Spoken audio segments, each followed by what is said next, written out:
Okay, so we just got back from a pretty cool event from Ubisoft. You see, tomorrow is Ubisoft Forward. By the time you're seeing this video, it will have already happened and a bunch of stuff will be revealed there that you've already seen, blah, blah, blah. Time travel's weird. That being said, I just got to see a pretty extensive behind the scenes preview of Assassin's Creed Shadows, and I have some thoughts. Once again, you guys will have to forgive the poor studio quality. I normally am like a hyper perfectionist in my videos, and so it's a little jarring even for me. Friedels are very good to film in this situation. I didn't bring studio lights with me, which in hindsight was an oopsie, but you know what, we're just gonna make the most of it. So the day was pretty straightforward. Allow me to paint you a picture, which is foreshadowing. It'll make sense. So the day started with us all meeting up in the lobby of the hotel. A beautiful group of people, all very lovely and wonderful, and we all walked to the theater where Ubisoft will be held tomorrow, but also where all of these preview events are happening today. We got there, went through security, got these nifty little wristbands that told everybody not to kick us out, and then once we did that, we went into a little lobby area where they had drinks and snacks and a bunch of decorations, actual like swords and armor and stuff that inspired them with the game. Really, really cool. And they also had this artist that was doing a like live painting of this, I don't even know what you'd call it, but it's like the black ink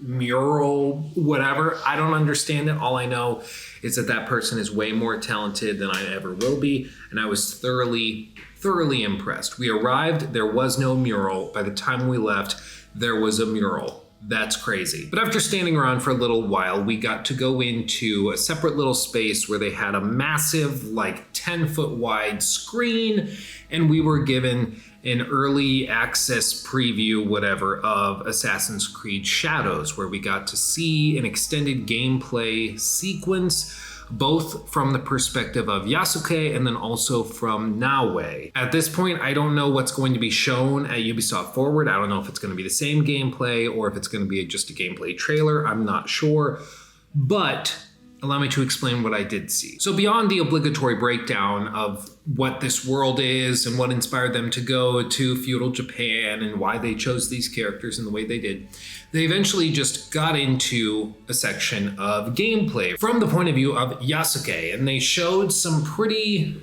interesting differences between Yasuke and Naoe.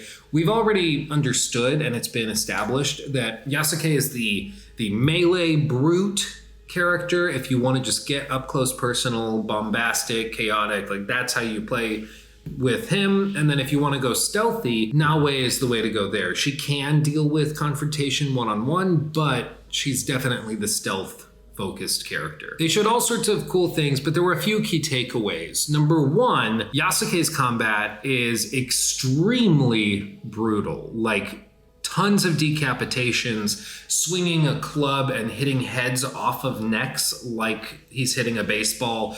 It is gory and intense and unforgiving. And I don't know if it was intentional or just unlucky, but like there were no brutal or gory finishes from Naoe's perspective when she was taking people down. Even if she, did a big swing with her blade that's on the end of a chain or whatever, it didn't decapitate anyone that I saw.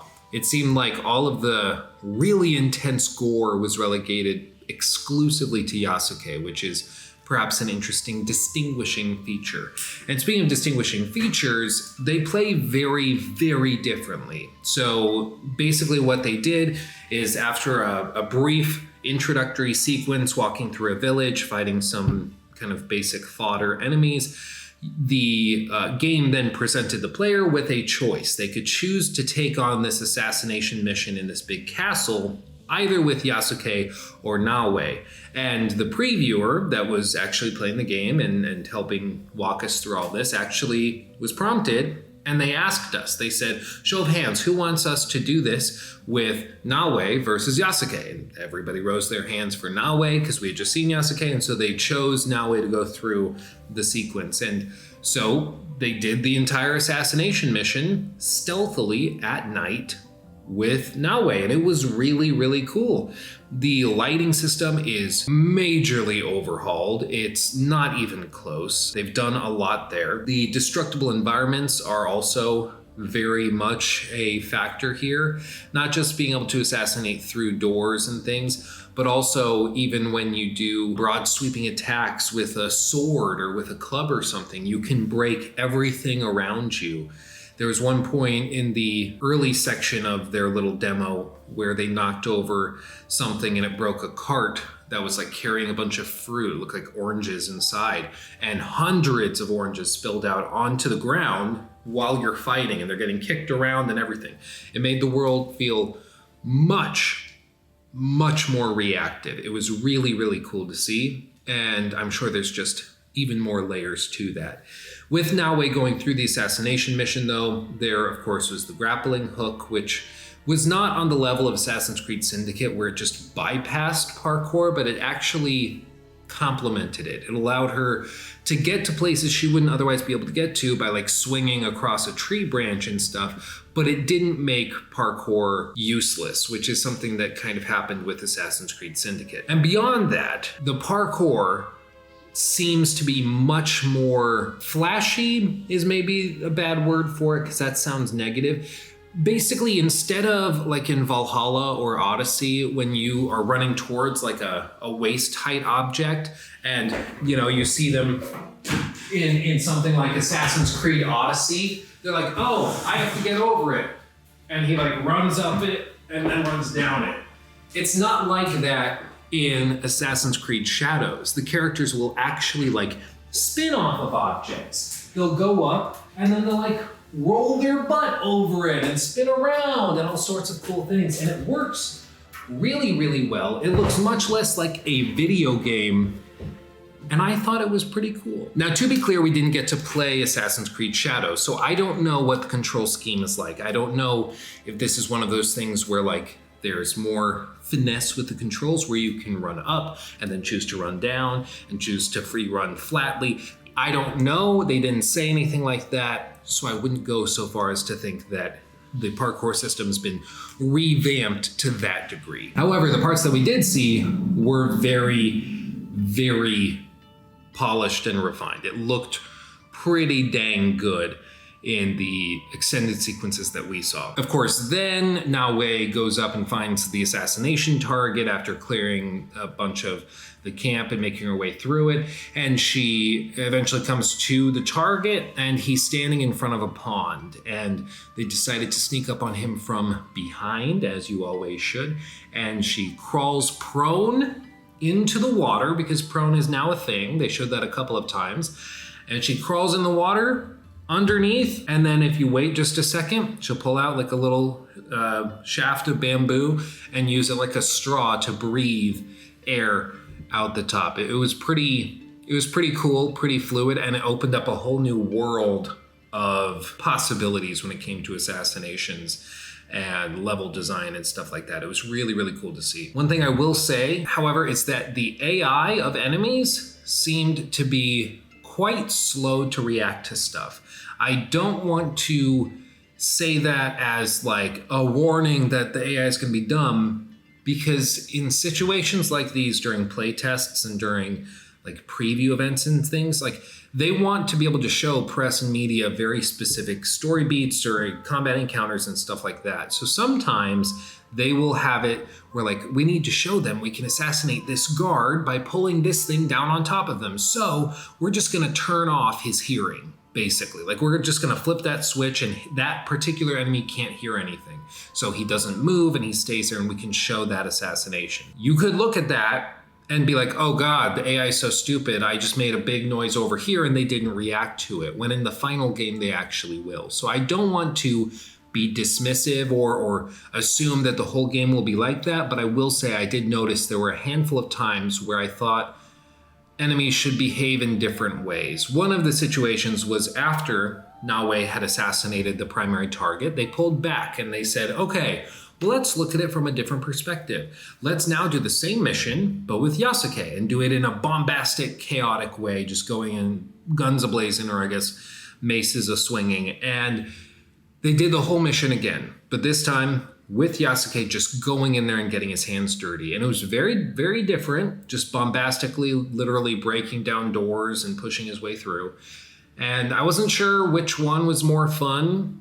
It just seemed like probably in the moment, you'll just decide what sounds good to you, and then you go that route. But one of the things was the person playing the game had cleared out basically the bodyguard of the assassination target.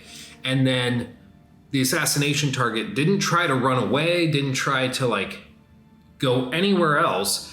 He just stood there and then went like this and didn't move at all and just waited to have his kappa detated from his neck and body.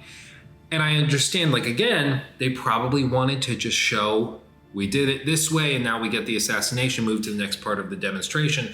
But if I notice something, I'm still going to tell you guys. So I thought I would point that out. I got no confirmation as to whether that was a like carefully orchestrated thing or if that's just how the AI reacts. I'm not sure, but I thought I'd point it out. Now, a couple of things were not discussed or shown because they made sure to say a few times that we would see even more as time goes by. And that is that they didn't discuss things like the gear system or leveling systems. They didn't discuss level caps, although the enemies that the demoist was fighting, they did have a 30 next to their names, which would imply level 30. So I don't know if this is going to scale similarly to like Assassin's Creed Odyssey. I don't think it's going to scale like Valhalla, hopefully, please dear God, where you have like level 230 characters because it's all just so inflated, but we'll see. I would guess that this plays much closer to Odyssey than it does Valhalla, just for reference. One of the other things that was not shown or discussed really at all was the weather system. They did mention that there was like a storm blowing in at one point during the second run with Naoe, because after they did it with Yasuke, they went through again with Naoe to show her melee capabilities when she's not stealthing. Cool, fair enough, that's fine. But beyond the thunderstorm raging in the background, they didn't showcase any like cool new stealth opportunities that wouldn't have been available otherwise. We've heard discussions through other interviews and stuff the devs have done where allegedly when there's a storm raging, it will be making more noise. So you can sprint without being heard by guards nearby. You can like run along rooftops farther away or I guess closer to enemies, but without them noticing because their vision's obscured by the rain and stuff like that. But we didn't see anything like that discussed or demoed. Again, there's only so much they can show us in a half hour, but again, I thought I would just point out there's a big chunk of this game that they are very proud of, which is the weather system and also the seasons. And that was not really explored in this demo. They mentioned it at the very top and then didn't really do anything with it. So maybe at Ubisoft Forward, they delve into it more, hopefully. But it may also be something that they wait to really delve into until we're a little bit closer to launch. But beyond that, it was just a solid demo. I don't think it was like jaw-dropping. You know, it didn't look like this is the next generation of gaming. The only thing that really seemed like a major leap forward technologically was the destructible environments. And like I said, when he broke that cart and all of the fruit spilled out all over the ground, that was interesting. That was something I hadn't really seen before in many other games. And it made the world feel much more reactive because there were times where he, like at one point, straight up, like he gets a finisher on a dude he's fighting as Yasuke, and he does the big baseball swing, hits the dude's head, decapitates the noggin, and sends it flying, and it landed on a pile of like these like wicker baskets and stuff, and the head knocked those over, and it all fell down to the ground, and it was just a cool interactive moment. But graphically, granted, this game is still like 6 months out or 5 months out, whatever it is. Graphically, I didn't think the game was stunning or anything, but it seemed to be running off of a console, and it, as they stressed many times, was a relatively early in development build. So I'm sure it will only look better as time goes by. But it seems like this game is going to primarily crank the knobs in terms of interactability of the environment, destructive environments, things like that, instead of trying to make facial animations photorealistic. I'd say all of that stuff seemed to be roughly on par with Odyssey. And then where they cranked the knobs was with how much stuff they had packed into levels, how much variability there was, how good the foliage looked and moved, because again, like literally every little piece of the environment was being physically simulated, and that's something we usually only really see in like Bethesda Game Studios titles. And in those games, usually you don't get big levels or seamless exploration through massive open worlds. Usually there's load screens and stuff like that. With this, none of that. It's just Ubisoft's crazy data tech, and you know, they're making that look easy. So I was really impressed with parts of it. Other parts I am cautiously optimistic, and I'm waiting to see more. But I would say that this was a pretty good showing, all told. I know some people are going to ask, of course, like, what were things you didn't like about the demo? What were things that you're worried about after seeing that? And what I will say is that the castle mission seemed to be pretty straightforward, and I'm not sure how that's going to be shaken up from encounter to encounter to encounter. Like, how are they going to make that assassination mission in that castle feel significantly different than assassination missions at other castles? Maybe they don't feel different. Maybe it is just like, there's 50 castles, 50 targets, have fun. But I just genuinely don't know. They can change the layout. Maybe sometimes there's a pond in like the garden where the assassination target is. Maybe the assassination target is on the top of a tower and you have to climb up there, which makes it much harder to do that mission with Yasuke versus Naoe. So all sorts of things. It did seem really interesting that they had a lot of routes and things that were not available to Yasuke. Like, Yasuke cannot use the rope. He does not have a hidden blade for any assassinations. He plays very differently than Naoe, and they are unapologetic about that. They're like, yep, they are different characters. They are meant to be used differently. We're not trying to make them both viable for stealth or melee. Like, one is for one and one is for the other, and I can appreciate that. One of the other things I didn't love was that it seemed like the encounters were pretty easy.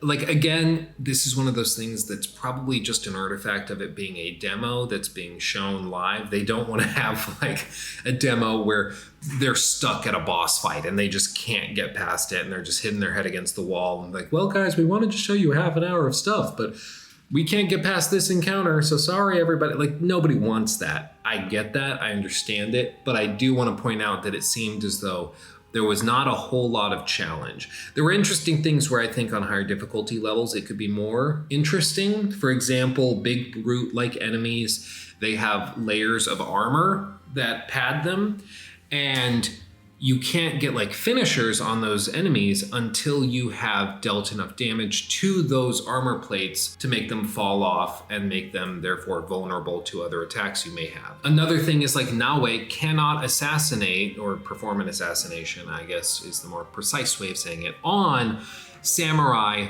that can see her coming. If they are alerted to her presence, she cannot just like sprint up to them and do an assassination finisher move and kill them in one shot. They will be able to deflect it, use their armor to prevent that.